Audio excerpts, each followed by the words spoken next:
statement. Well, alongside Richie, the man regarded as the world's #1 trainer at the moment, Freddie Roach. Great to have you with us, Freddie.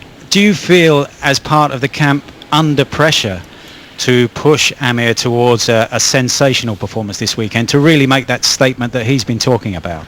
I don't think I really have to push him. I think he really wants to do it. I mean, it's in the game plan to be aggressive in a smart fashion, but we're going to be aggressive, cut the ring off, control the ring, and that's what Amir's really been working on, because Paulie, you know, his defense is pretty good and his movement's good, and that's how his movement is his defense.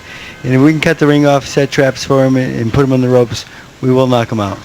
Is Amir really determined to do that because he dislikes Paulie, or because he really needs to put on a showcase here? Both. Paulie talks a lot, so he gets under his skin a little bit, and that helps, of course. And then, of course, for his career, because, you know, after this fight, we're going to be in deep water. There's some great fighters in his weight division right now. You know, you got Timothy Burton, Devin Alexander, Madonna, Victor Ortiz, maybe Nate Campbell, who the winner of that fight. We got some great 140 pounders. And, you know, your guy Kevin Mitchell, if he beats Casitas, I mean, he'll be right in the mix. So we get some big fights. And Amir, throughout his career, hasn't really been subjected to this kind of trash talk. So I guess, in a sense, that's all part of the experience of a big occasion over here, isn't it? It definitely is. And, you know, in America, we talk a lot more than over the UK, I believe, at least, especially in New York City. But, you know, it started with Macho Camacho. I remember when I fought him. He's talking the whole time, and I was a small, quiet kid, and I didn't say too much, but he talked himself into this fight. I mean, that's what got him to this fight, is his mouth. We've seen in the ring some of the changes that you've brought about with Amir, and this is your 5th fight together. How's he changed as a very young man still in the time that you've known him? He's starting to mature and grow. I mean, he still has a little bit of a kid in him, though. You know, I got to remember that he's only 22 at sometimes, and he's, you know, very funny. He's fun to be around and so forth, and he's nice and loose. He's about 2 pounds over right now, right where I want him to be, this close to the fight, and we're going to just go shake out tonight and just break a little sweat and be on weight tomorrow. Richie, do you think that this is the right time for Amir Khan to be making that move from the UK to try and break it here? Yeah, I think so. I think what he's done very cleverly as well, he's actually, you know, rebased himself. He's over here now. I think he's staying in California, isn't he, Freddie? Yeah, so that's great, isn't it? And one thing I've read about Amir Khan is that he's got no more distractions. Back home, he was pulled left, right and centre, in his own words, in training camp. But over here, he's got a lot more time to rest, and he's concentrating much more on his training and his training program, which has obviously improved him greatly. So with him being based over here, Mike, I think, yeah, now is the time. Freddie, could I ask you, was it a major distraction with Amir being stranded in Vancouver for 10, 11, 12 days? Did you lose some of the final days of preparation? We didn't lose a day, not one. I went up with him. I brought Alex Ariza. I brought the sparring partners up.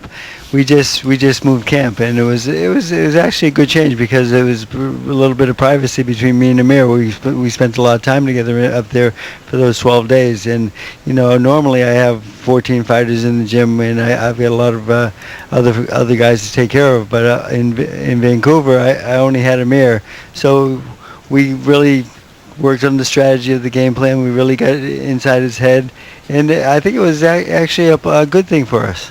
And you brought the sparring partners up there as well, didn't you? Yeah, we did bring the sparring partners up there. They worked out very well. We didn't miss a day of sparring, so it was actually pretty good. And Sugar Ray's gym and up there, they treat us really, really with open arms. They treated us great.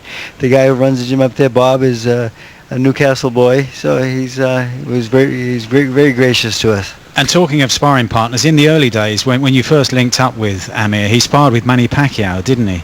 And there was a general feeling that maybe that was you testing him to see whether he was really worth investing your time in.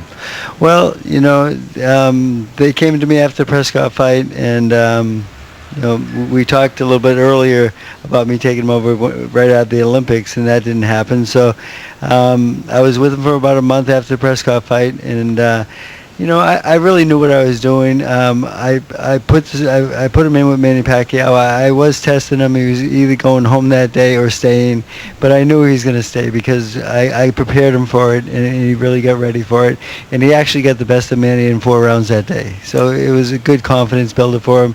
And any thoughts he had about him being maybe not that good because Prescott knocked him out or something like this, I said, now you can do that with the world champion and pound for pound best guy in the world. You can do that with anybody, Amir.